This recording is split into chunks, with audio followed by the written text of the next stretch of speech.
This is Political Aarti. So here we are with next chapter, chapter 3. I'm continuing my series of class 6 history chapters. So the chapter 3 is about in the earliest cities. Earliest cities क्या थी, कौन थी और कैसे इनका origination हुआ है, कैसे हमें पता चला है. सो अगर हम अर्लिएस्ट सिटीज़ के बारे में बात करें तो ये स्टार्टिंग की बात है, ये ब्रिटिश एरा के टाइम की बात है.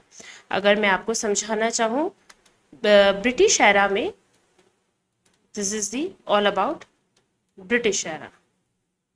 ब्रिटिश एरा में क्या होता है, रेलवे ट्रैक की पटरियां बिछ रही होती है. तो जो रेलवे लाइंस थी या रेलवे ट्रैक हमारे जो बन रहे थे, ये फर्स्ट टाइम कहाँ स्टार्ट होते हैं, पंजाब में स्टार्ट हो जाते हैं ये. ठीक है, हाँ, ये पंजाब में स्टार्ट हो जाते हैं बिछना स्टार्टिंग में सबसे पहले. और जो वो पंजाब, क्योंकि अभी जो हमारा भारत है अगर हम देखें तो भारत का जो एक हिस्सा है, ठीक है, यहाँ पे अगर हम देखें भारत के पार्ट्स के बारे में, तो भारत के काफ़ी सारा जो पंजाब का एरिया है वो पाकिस्तान में है प्रेजेंट टाइम में. तो ये वो पंजाब है जो पाकिस्तान में है. तो उस टाइम पे यहाँ पे रेलवे लाइंस थी और ब्रिटिश जो थे वो यहाँ पे रेलवे लाइन बिछा रहे थे. They are laying out the railway track. तो उस टाइम पे जब वो वर्कर्स काम कर रहे होते हैं तो उन्हें क्या होता है कि लाइक जैसे आप तोड़ रहे हो चीज़ें, तो तोड़ते तोड़ते आपको नीचे ना एक स्ट्रक्चर मिलता है.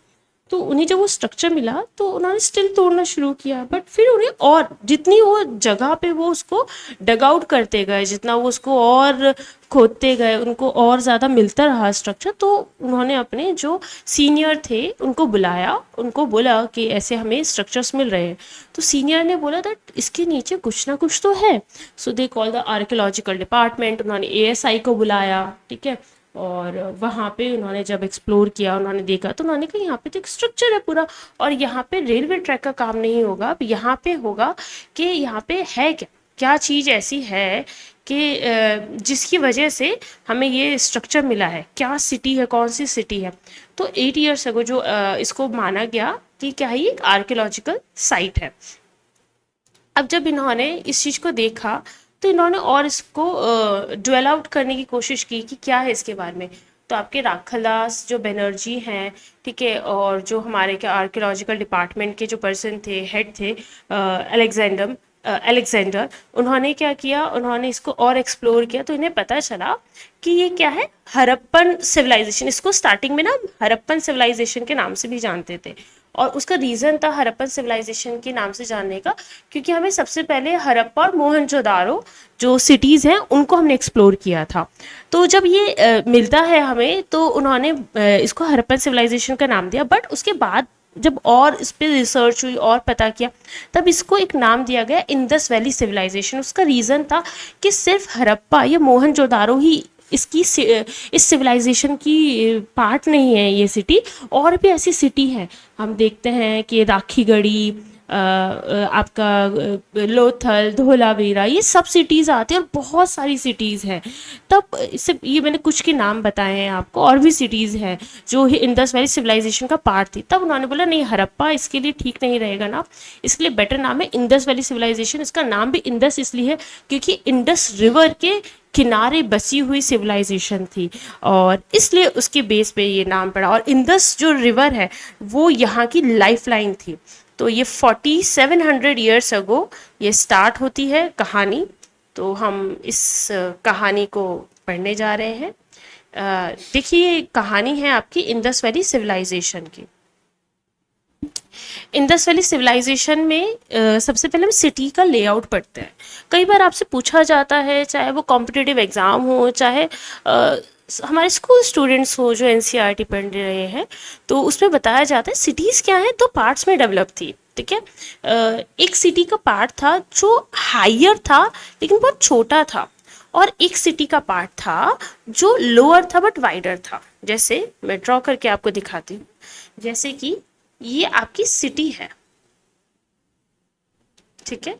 तो सिटी का एक पार्ट जो कि वेस्ट में है, ये वेस्ट डायरेक्शन में मैंने पार्ट बना रखा है, ये क्या है, हायर पोजीशन पे बना होगा, ठीक है। अगर हम लैंड देखें तो ज़मीन पे ये थोड़ा ऊंचा होगा और वेस्ट डायरेक्शन में होगा, लेकिन छोटा होगा।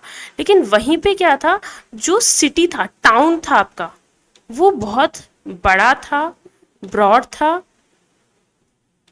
लेकिन ये क्या था आपका, ऊंचा नहीं था, हायर नहीं था, लोअर पे था। और ये काफ़ी ज़्यादा वाइड था, बहुत फैला हुआ था, क्योंकि यहाँ पे लोग रहेंगे। अच्छा, अब इस तरीके से सिटी की प्लानिंग क्यों की गई, अब आप ही सोचिए। आप मान लो यहाँ पे रहते हो, इस टाउन में रहते हो, ठीक है। तो और इसी टाउन के पास से इंदस रिवर बहा करती थी इस तरीके से, ठीक है। ये बह रही है इंदस रिवर। अब क्या होता है, रिवर क्या होता है, अपना हमेशा अपना कोर्स चेंज करती है, हमेशा। इट्स नॉट लाइक दैट कि कभी चेंज ही नहीं करेगी भाई। पानी है, पानी अपनी फ्लो को कभी भी चेंज कर सकता है। तो इंदस वैली सिविलाइजेशन में भी क्या होता था कि इंदस रिवर बाढ़, फ्लड जो है, अगर उसमें वो आती थी तो वो क्या करती थी, वो इस पूरे के पूरे टाउन को डुबा सकती थी। अगर यहाँ पे इसके पास कोई हायर लेवल का कोई ऐसा स्ट्रक्चर ही नहीं है, तो ये अपने आप को सेव कैसे करेंगे। दूसरा, जो ये हायर लेवल है ना, इसको ये लोग बोलते थे सिटाडल, ठीक है ना। ये सिटाडल क्या था, सिटाडल एक ग्रेनरी थी, बड़ी ग्रेनरी। यहाँ पे ज़्यादातर अनाज रखा जाता था, ग्रेन्स रखे जाते थे। फूड को उस टाइम पे सबसे ज़्यादा ट्रेजर करके रखा जाता था, क्योंकि उस टाइम पे ये सब चीज़ें थोड़ी ना थी ट्रेजर करने के लिए कि गाड़ी है या फिर हाउसेस ट्रेजर करने, नहीं। हाउसेस दोबारा बिल्ड हो सकते हैं और बाकी चीज़ें हमें दोबारा मिल सकती हैं, बट ह्यूमन लाइफ, चाहे वो ह्यूमन लाइफ हो चाहे एनिमल लाइफ हो, यानी कि लाइफ एंड ग्रेन दोबारा नहीं मिल सकते, क्योंकि उसका तो एक सीज़न है। अभी हम लास्ट टाइम पढ़ के आए ना कि फूड कैसे ग्रो होता था, फूड का सीज़न होता था। अगर वो सीज़न चला जाएगा तो वो कहाँ से ही ग्रो होगा। तो यहाँ पे ग्रेन को स्टोर रखा जाता था, ठीक है। तो अगर बाढ़ आई, कोई फ्लड आया, तो यहाँ पे वो सेफ रहेगा। प्लस लोग भी यहाँ पे आ जाते थे कि ठीक है, अगर यहाँ पे फ्लड आ रखी है तो हम यहाँ पे सिटाडल में रह सकते हैं कुछ टाइम के लिए, अपनी जान बचा सकते हैं। जब जो ये वाटर लेवल है, जो फ्लड का है, जो बाढ़ का पानी है, वो कम हो जाएगा तो हम वापस टाउन में दोबारा से रहना शुरू कर देंगे। सो इस तरीके से इन्होंने टाउन की प्लानिंग की थी। और जो ये लोअर पार्ट था वो ईस्ट डायरेक्शन में था, और आपका सिटाडल वेस्ट डायरेक्शन में था। वेट अ सेकंड, मैं इसकी विड्थ कम कर देती हूँ। एंड अच्छा, इसके स्ट्रक्चर के बारे में हम बात करते हैं। इसके जो चीज़ें हमें मिली हैं, जैसे टाउन में हमें जो चीज़ें मिली हैं, वो इस तरीके से मिली कि जो घर होते तो 1 या 2 स्टोरी के होते थे। 2 स्टोरी या 1 स्टोरी का मतलब क्या है कि बिल्डिंग की मंजिल कितनी है, या तो क्या रहेगा, एक लेवल की बिल्डिंग रहेगी, या फिर उस पे 2 मंजिल की बिल्डिंग रहेगी, ठीक है। ताकि इससे क्या रहेगा कि हाउसेस डिपेंड भी करते थे कि भाई, क्योंकि यहाँ पे हमें ना देखो डिस्क्रिमिनेशन इसका तो नहीं मिला है कि यहाँ पे कोई जात पात थी या फिर कोई रिलीजन बेस का, नहीं। यहाँ पे थोड़ा सा स्टेटस हमें पैसे के ऊपर मिलता है, कि किस तरीके से रिच या पुअर, वो भी इतना ज़्यादा नहीं मिलता है। तो उसके बेसिस पे 1 स्टोरी या 2 स्टोरी बिल्डिंग हो सकती है, अदरवाइज नहीं। अच्छा, बिल्डिंग भी इस तरीके की थी, इनकी वॉल क्या होती थी, बेक्ड ब्रिक की होती थी, ठीक है। बेक ब्रिक क्या होता है, ब्रिक ना 2 टाइप की होती है। एक ब्रिक होती है जो पकाई नहीं जाती है, कच्ची ईंटें होती हैं वो। गांव में, विलेजेस में भी कई जगहों पे, या फिर इवन अर्बन एरियाज में भी ऐसा होता है कि वो ईंटों को पकाया नहीं जाता है, वो वैसी होती है। लेकिन यहाँ पे वो जो बेक्ड ब्रिक की बात कही है, वो ये ब्रिक वैसी है जिनको आप पकाते हो। पकाने का मतलब है इसको धूप में एंड प्लस हाई टेम्परेचर पे उसको हीट प्रोवाइड करना, ताकि वो पक्की हो सके, ठीक है। उसको हम बेक्ड ब्रिक कहते हैं। उनका यूज़ किया है, इंटरलॉकिंग पैटर्न यूज़ किया। काफ़ी सारे आप बच्चों की ना स्कूलों में आप देख सकते हो, घरों में भी देख सकते हैं इस चीज़ को, लेकिन वो बहुत कम दिखता है, काफ़ी कम घरों के कोर्ट यार्ड में दिखता है। लेकिन स्कूल में आपको काफ़ी दिख जाएगा, या फिर फुटपाथ पे दिख जाएगा कि पजल टाइप के ना क्या होते हैं ना, टाइल्स होती हैं, ठीक है। इन पजल टाइप की टाइल्स में ना उनके पार्ट्स फिट किए जाते हैं दूसरी टाइल के।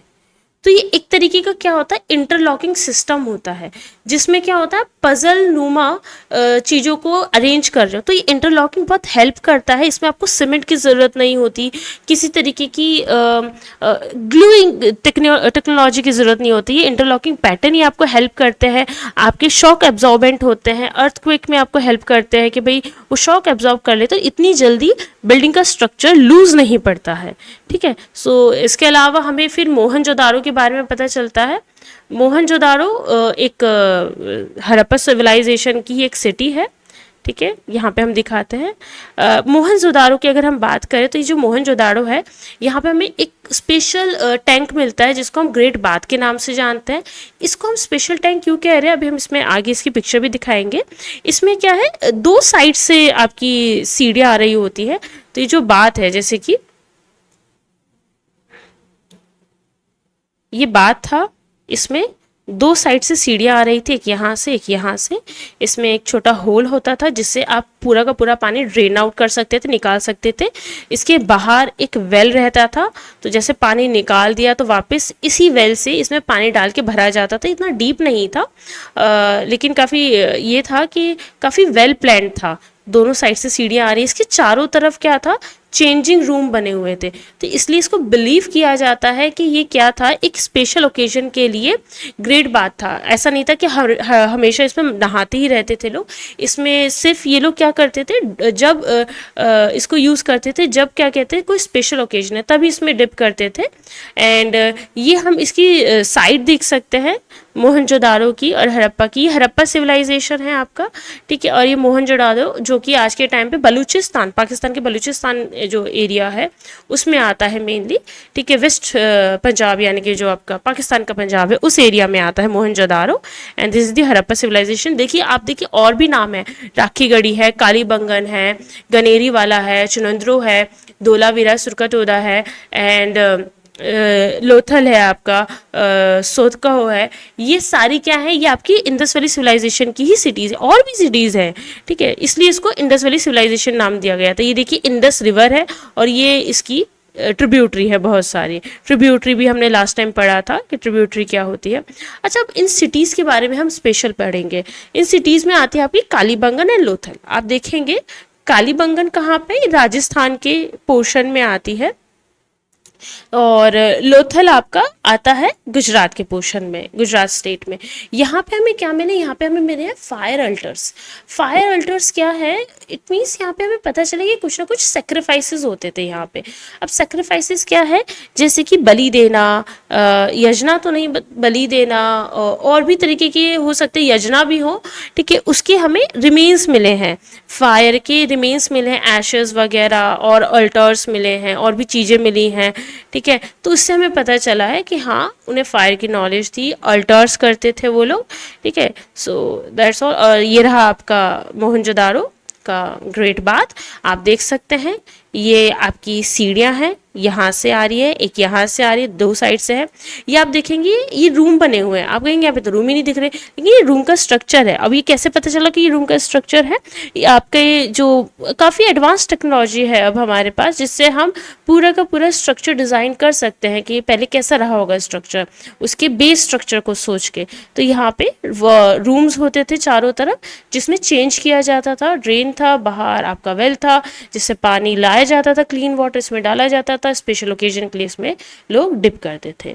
So this is all about the Mohenjodaro, and we will learn the rest of the Harappan civilization, Indus Valley civilization in our next video about their how the streets and drains and houses are planned. So we will talk about it later. Thank you so much.